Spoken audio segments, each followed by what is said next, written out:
All right, you boys, ladies, gents, come all, competitors, welcome. This is the Savage Mountain Podcast. I am your host, Quan Mickel, and I am here with my good buddy, the legend it is, Zach Bokanyi, a.k.a. Zebo.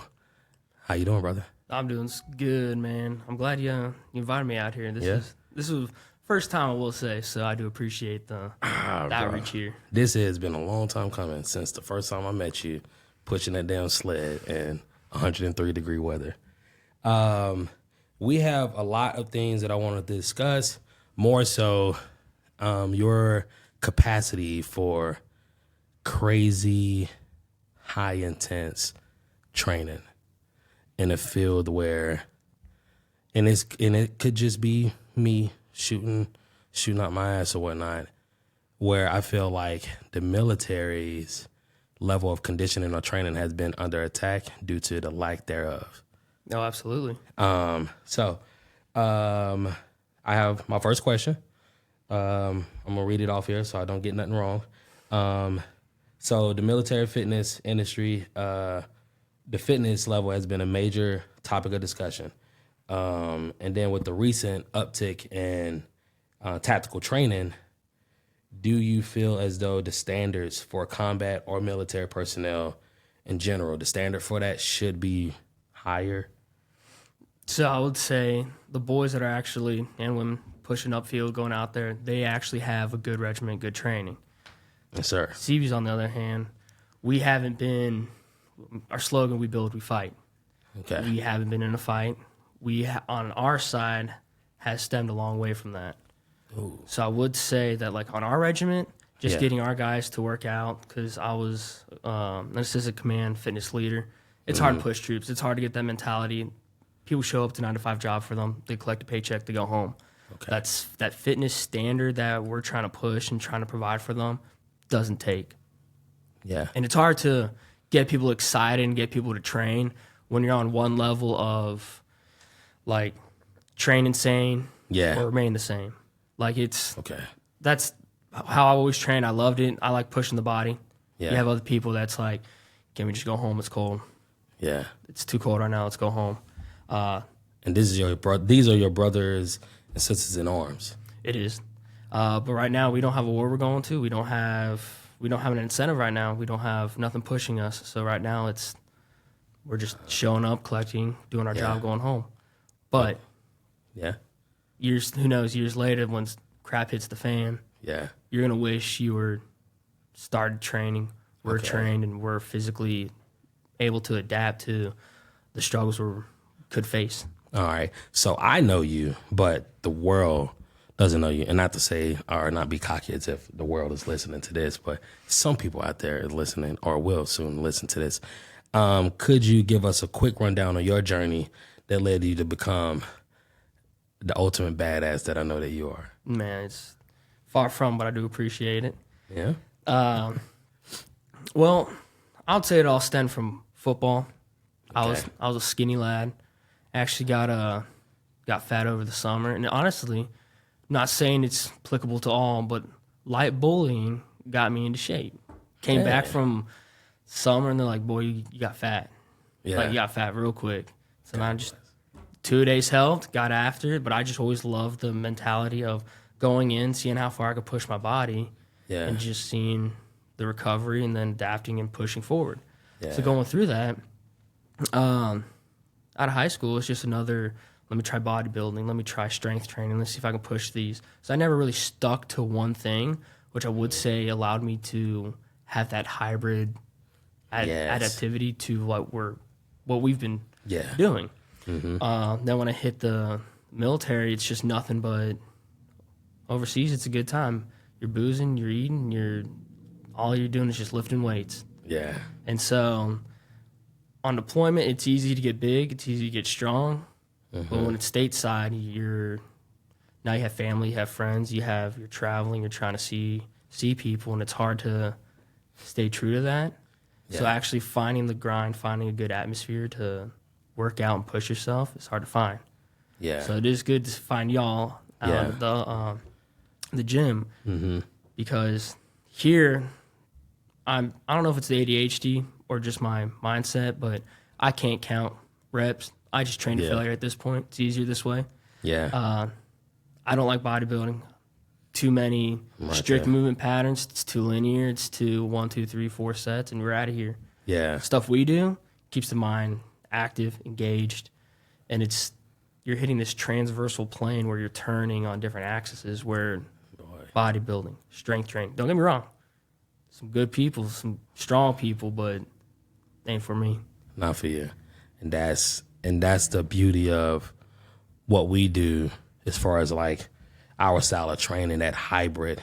It is simple, or it's a simplistic complexity to it. In regards to how we go about business, because we could hit you with some compound, simple movement, but then we'll go in there with the body mechanics in regards to like being explosive and the deceleration, acceleration with the sleds and all that stuff.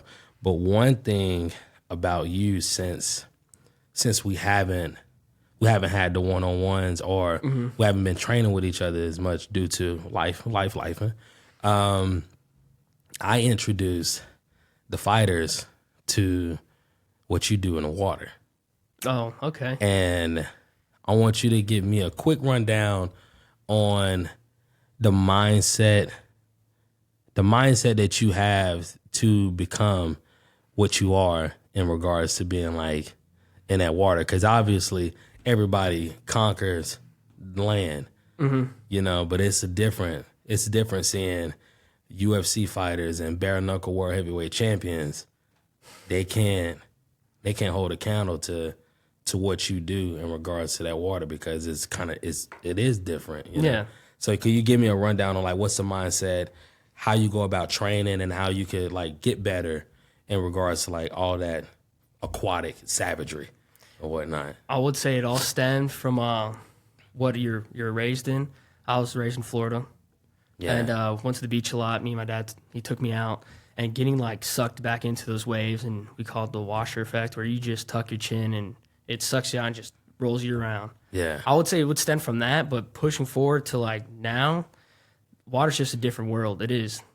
Here, when we're pushing, we get into that anaerobic threshold. When you go past 180, like you're trying to suck air. Yeah, that mental fortitude, when you're in the water, there's no escape. Like it's, unless you stand up, but once you're in there and you're trying to do your breath holds, you're trying to do these workouts that involve you to stay focused. Yeah. You start tapping into other means of like just being able to, why are you here in the first place? You're focused to it. Because I know it's easy to do these workouts on land.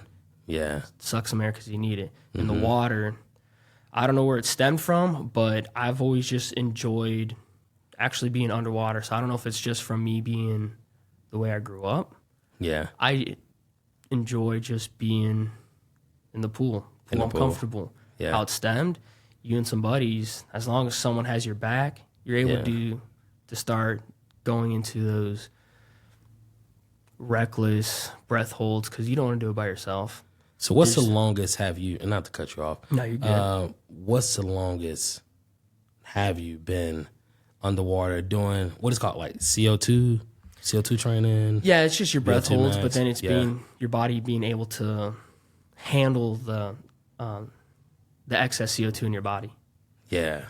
How long have we been down there? Yes. I know we were throwing, it's just plastic rubber torpedo you throw. It's a game. Yeah. We'll call it underwater football. Okay. 2 minutes. That's active, swimming, throwing, trying to swim to like grab it, throw it against the wall. But 2 minutes, your mind is not mentally thinking about, hey, we're choking down here, or hey, we need oxygen.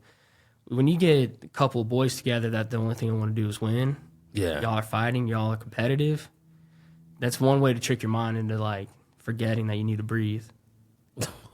I tell you what, if you're a big body, you float, fat floats and all. Yeah. Got muscle sinks. A lot of muscle means there's a lot of oxygen stagnant in there. So all I'm saying is when you guys start reading those thresholds where you need oxygen, you have that, like I said, it was like a 45-second to a minute where when you start compulsing, you start to feel your chest getting tight and heavy. You got about 45 seconds before you're tapped out. Meanwhile, you're anaerobic, you're not breathing, so your body needs oxygen. starts pulling from the muscles. So you do have energy. It's just you're not aware. Your body's not used to it. Yeah. So it freaks out. Damn, dude. We so yesterday I ran them through, and what I thought through our conversation, I was like, all right, I think he meant this. So we did they did a 30-second breath hold, got up on top and did a 1 minute plank. Yeah.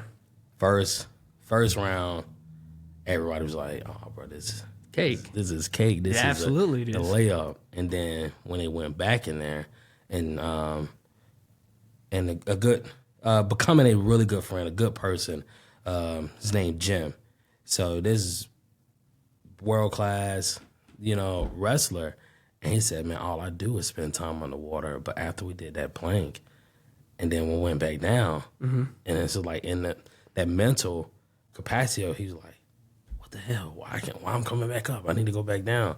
Because like that 30-second breath hold in the water become super taxing to the body. So it's like you say it's just a matter of just repetitions or whatnot, or getting better at it, or it's just a different breed. So it's allowing your body to adapt quickly, right? Yeah. So not only do I do breath holds, you do hypoxic swimming. So it's a freestyle stroke pattern. Talk to me, man. All right. So I don't know nothing about this. So it's a freestyle stroke pattern, and then it's a ladder. So you can start 2 strokes. Yeah. So 1, 2. When you come back up, you'll breathe, stick your head back down. Yeah. But then we'll go 2, 4, 6, 8, 10. So every 4 strokes you breathe, every 6 strokes you breathe, every 8th stroke you breathe, 10. When you get up to 10, it's a 25-meter pool. Your head stays in the water, and you breathe when you touch the water. You look up, come up, you hit the wall, and go back. 12-second, that's when it gets fun. Or 12 strokes, because you count in your head 1, 2, 3, 4. Yeah. I'll hit the wall before I hit 12. You still can't breathe. You touch the wall, you turn around. That push off sucks everything out of you. 1, 2, you count up, breathe, stick your head back down.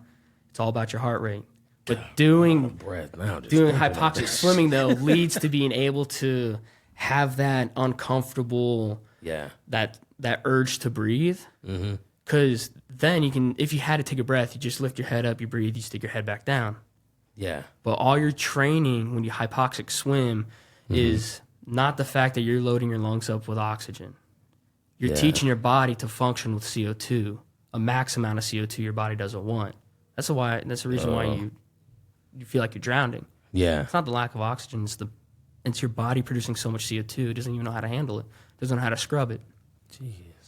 So doing the hypoxic swimming, going back to your breath holds, 30 seconds underwater.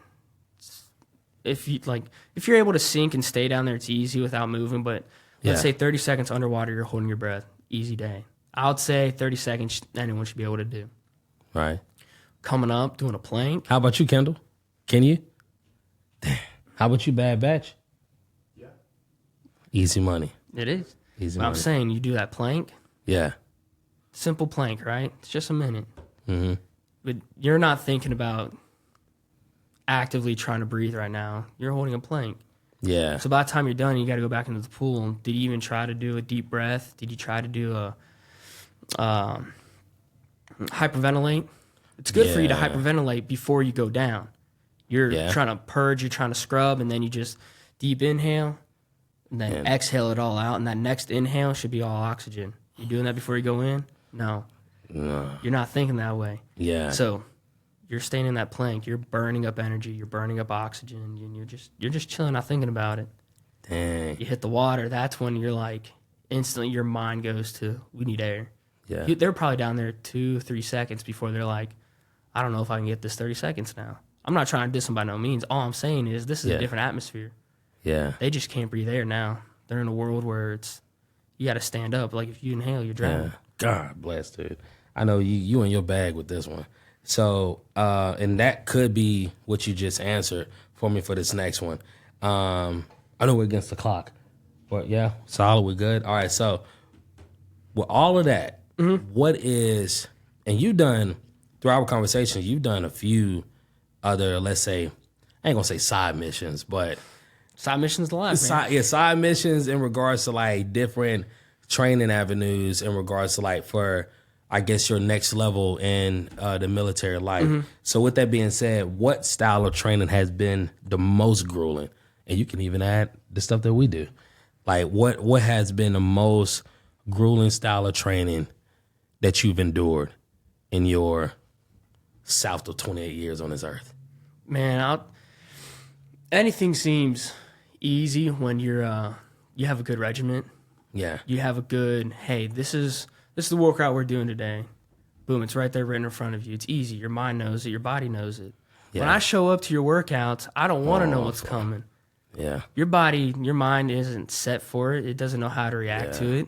So when we show up, we do the workouts. I don't know what possessed you to make these first off. I look at them. It's incredible. It's kind of like disgusting how you can make these workouts and feel okay and sleep at night. That's all I'm saying. Dude, no, they're bad. The workouts you incorporate don't involve rest for the most part. Yeah. I'll say that is the most taxing. I don't care what you do because we can do flutter kicks on the side of the pool deck. We can hit the water to swim. When you don't have the ability to rest, that's just when it takes whatever workout you're doing to the next level. You're doing strength training, bodybuilding. They're sitting out there, camping out there, no offense. I mean, they can push heavy weight. They can move the world. They're camping out there 4 or 5 minutes before they even touch the next weight. Bodybuilding, you're doing lightweight max reps. When we're working out, the way I've started to work out with my friend group in the training right now in the military, you're hitting these complex workouts. You're hitting these transversals where you're having to hit your lumbar to your obliques to your chest and these movement patterns that don't. True that. They really don't have backups. Like, you do a heavy chest, you warm up with chest, you go for a max bench press, your mind's focused on that. When I'm sitting here throwing a kettlebell around or I have a medicine ball, I have to go from one hip overhead, coming back down to push it. That's just a different ball game. That's my level sauce. I know it is. I've come to love it. But I would say the most taxing is whenever we do something that involves multiple body groups, no rest. Yeah. Another part of that is I prefer it this way because I can't count reps. Failure, going to failure is easy for me because, like, I start thinking about other things. I forget. It's fugazi, fugazi. It's out there. It's in the ether. I don't care. But not knowing what we're doing, I love it. You love it? I love it. I love to see the unpredictability of it. That's how I love to train. Yeah. I know other people, but it sucks in a way because you can't train. You can't prepare yourself. Another benefit it's just like we're doing it. Like, we're doing it. Not for shut up. It's like, I appreciate it, man. You've done some pretty, like I said, some pretty remarkable, outstanding stuff. And the fact that to mention what we do in a high regard is pretty awesome. Again, like being able to, I guess, I'm going to say coach or guide the training sessions between you and Chris, man, it was always like, golly, all right, how can I stump these fuckers because their capacity, one, from a functional standpoint and the adaptability, because y'all always adapt. And it's no different than me walking in there working with the bare knuckle fighters and the mixed martial artists, because it's like they're peak level, they're top tier, and y'all are right there, but it's like y'all are the unknowns. But from a standpoint of like status, they're up there, but you're moving just like them, if not better. The explosivity, the elasticity, and what y'all go about business is like, it's right there because I'm seeing it, and I'm like, but these guys are just unreal, and I'm able to create a Picasso, off this blank canvas with them, So every time I'm working with y'all is always a blessing. So the last thing I got for you is, and it's not necessarily a question, I'm just gonna say three things, and you just tell me what those 3 things mean to you. Okay? And we're gonna say, all right, let's roll. All right. Florida, West Virginia, Mississippi. Man, that's a bad combination. Yeah, it is. But you let me know like how the heart goes in regards to those 3 things. Each of them are a ditmas atmosphere, to say the least right now. Florida, I learned a lot. I'd say from my aquatic life, learning about these damn storms. I'll tell you what, in Virginia, they'll blow up through there, West Virginia, they freak out. I was like, this ain't nothing. I ain't trying to brag or anything, but ain't nothing. West Virginia's different, though. Yeah, you got these snowstorms, you got these mountains, you got this. Nature's different up there. It's beautiful. It's fresh. Just for preference for the audience. Yeah. Are these all states you lived in? Oh, yes. Yeah. So I lived in Florida, West Virginia, then down Mississippi. And I would say Mississippi so far is the worst, I would say. They say, oh, this humidity, you get used to it. No, the hell you don't. I lived here 5 years now. I think that what they mean by that is, oh, you get used to sweating. Your body doesn't get used to it now. Your body just gets used to being wet and miserable every day of your life. And then the cold down here, unreal. It was 30 degrees, freezing. I was up in New York in December. It was 9 degrees. That felt nice. Felt crisp. Felt refreshing. Here, 30 degrees was miserable. The humidity, will soak to your bones. Hell no. Arthritic. But I would say motion is lotion. That's all I got to say. That's why we do what we do. Yeah. My man. Man, I appreciate it, bro. Yeah. We'll conclude on that, man. Thank you so much. I'm glad to be here. Appreciate it. Signing off. Stay tuned for the next episode. Yes, indeed.